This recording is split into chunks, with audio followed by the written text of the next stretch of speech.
Shonen Jump, the most famous magazine when it comes to manga. It's probably the place where your favorite anime was born. This name has an incredible story of putting into the world many of the best gems in this medium. But sometimes they mess up. Lately, people have been increasingly realizing an unfortunate situation. Series that go through all possible tests and finally manage to be serialized in the magazine are simply cancelled without much ceremony after just a few chapters. Stories that, for many, didn't even have enough time in the sun to blossom and were thrown away down some drain. In the recent world with more access to information, the situation is becoming increasingly evident. And for many, it started with the end of Jump's Big Three and the hole that is left in the magazine. And with that, a narrative began to form within the community, mainly by people who really liked a work that received an axe to the head. This sensationalist narrative places the entire world Shonen Jump as one of the worst things to ever exist in this planet, as bad as such things as the First and Second World Wars. Is it a lie? Yeah, it's very easy for someone to come here and make a video creating an insane narrative, be successful, and everyone then believing in something that may be true, but not completely truthful. Yes, this whole problem exists, and it's a horrible situation, both for readers who miss the possibility of reading an interesting story, and especially for authors who suddenly lose perhaps a once-in-a-lifetime opportunity. But when you stop to see such stories that this happened, you realize that there's more to it, which almost most of the time, this isn't just black and white, that Jump just deleted the series for no reason. Here on the channel we have already talked about series like this before, and there's always something behind that title that everyone reads, that a revolutionary story that is so impressive that it had the potential to make your dog talk was cancelled by then Shonen Jump in just a few chapters. For example, Samurai 8, a sci-fi samurai story,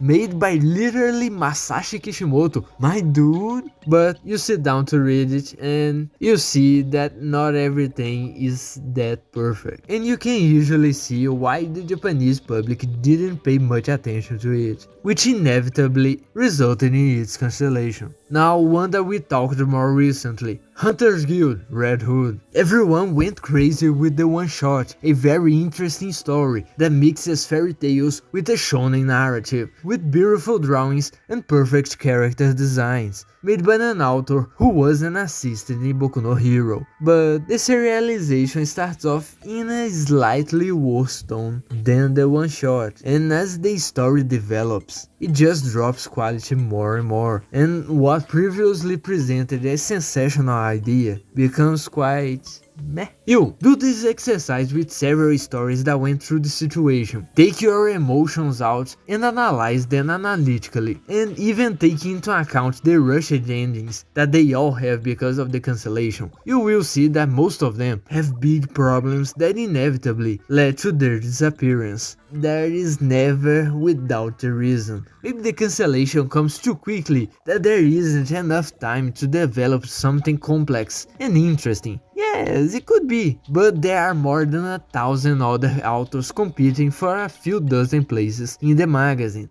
Being serialized is of immense value, and you also have to remember that nothing happens ideally. An author has to deal with several problems outside of the story, having to write a chapter in a certain period of time, editors giving advice, the publisher demanding something different, putting pressure. Despite being really novelized, you can get an idea of what these things do to an author's emotions, watching or reading Bakuman. There is much more to someone's life making a story than just making the story. But due to the nature of the Japanese, these things are almost never exposed to the readers, so no one will ever know the real reason that the story ended and what goes on behind the scenes. Is it a person's fault, a company's, or is it a collector? A very big situation that you will notice in this style of story and in this problem is the fact that many authors come up with a sensational one-shot, but the serialization turns out not that good. And this happens because of a flawed system. Generally, a story is only serialized after proving to the readers and the magazine that it is something people want to see more of. Probably every story you love started like this. Yes, even One Piece. But stop to think about the level of competition in these opportunities to make a one-shot. An author is competing with thousands of other authors who dream of making manga. People who grew up under the influence of various fantastic stories. It's an absurd competition, and only the best of the best receive the possibility of serialization. Except that this competition is about one-shots. The ones that stand out are the best and most interesting stories in one-shot format. It's not a serialized manga that wins, it's just a slightly longer chapter with start, middle, and end. This causes many authors to spend all their attributes on how to make a perfect one-shot, spending years and years trying, one-shot after one-shot, but the rest of the attributes are left behind. So often when a one-shot explodes and receives a serialization, for years dedicating to just one type of story, many authors simply fall apart when they have to develop something more lasting or complex. It's a brutal situation. A person spends years and years trying, for when they succeed, they have the burden of doing something new, the weight of having to capture a fanbase almost from scratch, in the midst of many other established stories, with all the expectations from the modern magazine, something that you weren't trained to do by the system until you got there. These are situations that put the authors in kill or be killed mode. It's their only chance to prove themselves. It's all or nothing. Now combine this with the work mentality of Nipponic people. Yeah, you will only find authors drawing 24 hours a day without even eating or seeing the sun, and still being encouraged by that. It's a completely fucked system, and you can understand the reason for all the narrative surrounding these companies, especially with Shonen Jump. It's not because Oda-sensei lives and sleeps inside the studio, barely sees his family and makes millions of yen every time he breathes, that all authors have to be like this. It's a stupid novelization of a genius, that if you want to be successful, you have to be like this. You have to dedicate your life and health to the art, no matter what. Something that is becoming increasingly evident to everyone abroad.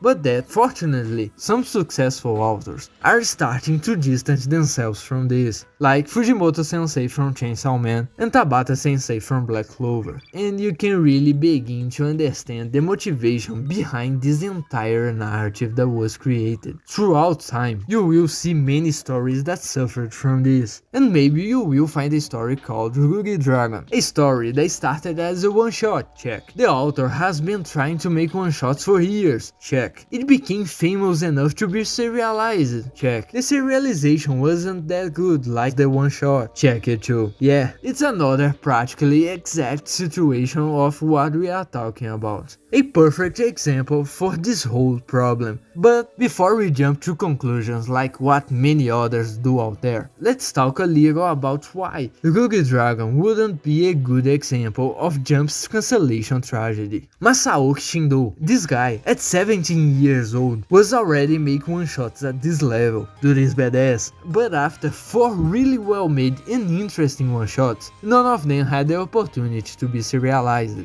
just so you can see the level of competition it is. I wouldn't say that his story have the most unique or revolutionary ideas in the world, but they are always really cool to read and they flow very well. Count over never having received a serialization opportunity is just a feels bad. But then, in his 5th one-shot, he hit the gold mine. Rugi Dragon was a completely different story than the previous ones. There's no conflict, there's no people jumping and killing things, nothing. It's just a girl who woke up with something unusual. Before you think about wrong stuff, she woke up with 2 horns growing out of her head. That situation leaves her completely confused, and millions of questions grow along with it. Like, what? Is something like this even possible? After talking with her mother, she discovers that her father is a literal dragon. Yeah, she is half dragon, and now the genes from that part of the family are awakening in her body. It's a little terrifying to wake up to a situation like this, but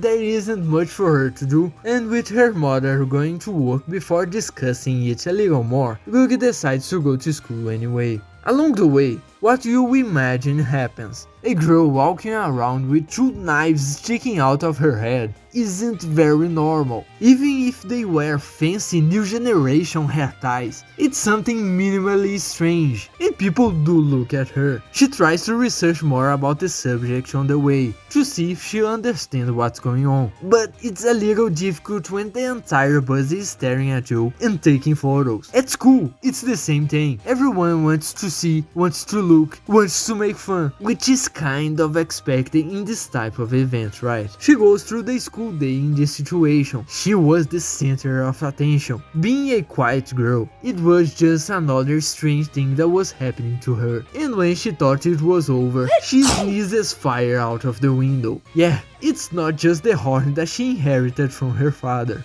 And the story picks up from there. She returns home. Her mother proposed that they go and meet her father. They go to a temple in the mountain, and she meets her father, who is actually a fucking dragon, although she accepts that too easily. Their interaction is very cute. She asks everything she and everyone reading wants to know, kind of like how her mother fucked a dragon. They fly through the sky, take photos together, and it's all very cute and lovely. It's a story that has its plot, develops a little of it, and has a satisfying end, like any other one-shot. Reading this, you can perfectly understand why so many people loved this story. It's a different air that many people have never seen, or if they have, it's been a long time. And with that, Rugi Dragon was serialized, but with the serialization, many changes were made. They pleased some, but many other people were a little disappointed. The main change was the greater implementation of a message of acceptance that was perhaps a little too unrealistic and made the work look a lot cheaper. Of course, prejudice is horrible and everyone has to treat everyone equally. Just because someone is different doesn't mean they have to be treated differently. But the delivery of this message in Rugi Dragon serialization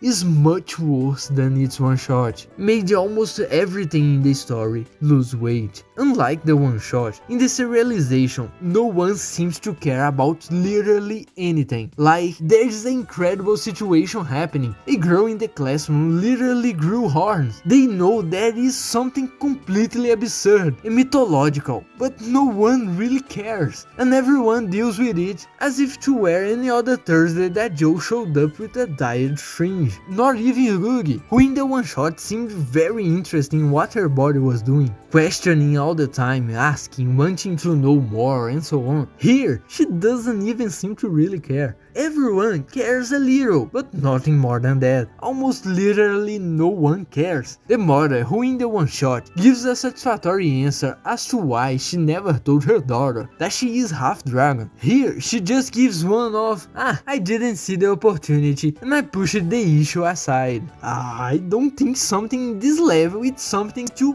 push aside, but whatever. This situation ends up meaning that most of the characters no longer have a personality. The teacher, who would previously be kind by not staring, bothering her or asking, and simply accepting his student differences, and not fussing too much to respect her. In the serialization, he's just one of the countless characters who don't care much. The gravity of the situation, it's not felt much anymore like in the one-shot, to then give way to the message that everyone has to respect the difference of others. Dude, instead of her sneezing fire out of the window, she almost gives a reprise of Michael Jackson in the Pepsi commercial to the boy sitting in front of her, and 1. Nobody cares that the girl almost committed arson in the classroom and almost set the kid on fire. 2. He appears after a little while chilling, without a care in the world, just with a new haircut. Yeah, I'm telling you that nobody cares about anything in the serialization, not even seeing her own dad. Rugi cares here. Girl, you are half dragon, your father lives on a mountain, you have the opportunity, do you want to meet him? Nah, I'm good. Bruh! This situation means that the serialized story doesn't have nearly the same impact that the one-shot had. It seems just like another story, right? Situations that would be interesting and a cool hook to tell the story, like her receiving new dragon traits. How will she deal with something that is very dangerous? How will she deal with society, with her friends, with school? What will happen next? Just becomes completely weightless, because no one reacts properly. Nobody cares in the story, not even her, so why should anyone really care? So with all this, Rugged Dragon is perfect for the whole Jump situation, right? It started well and went downhill until it reached 6 chapters and was stopped. Rugged Dragon wasn't exactly cancelled, it just stopped. Shortly after the 6th chapter came out, a message was posted to the readers that the author was taking a break from next week's chapter to deal with some health issues. This next week came and no chapters appeared. That's when everyone found out that Rugged Dragon would go on an indefinite hiatus due to complications with the author's health. This happened in mid-2022. It doesn't matter when you are watching this video, that's a long time ago, and nothing more was said about the situation. Due to their nature, we will probably never know what happened. You can go into two zones of thought in this whole case. Either you completely blame Jump for harboring an inhumane work environment and expectations that perhaps caused health problems in such a young author, or you accept that both the authors and Jump's decision to pause the Rugged Dragon was the best decision they could have made, because life and health are more important than work and expectations. Whatever your opinion, this time, in this specific case, Rugged Dragon was a victim of life circumstances, not exactly of an ancient flawed system. Especially because for a story so new, which doesn't have much of an established fanbase, a hiatus like this is practically a resignation letter.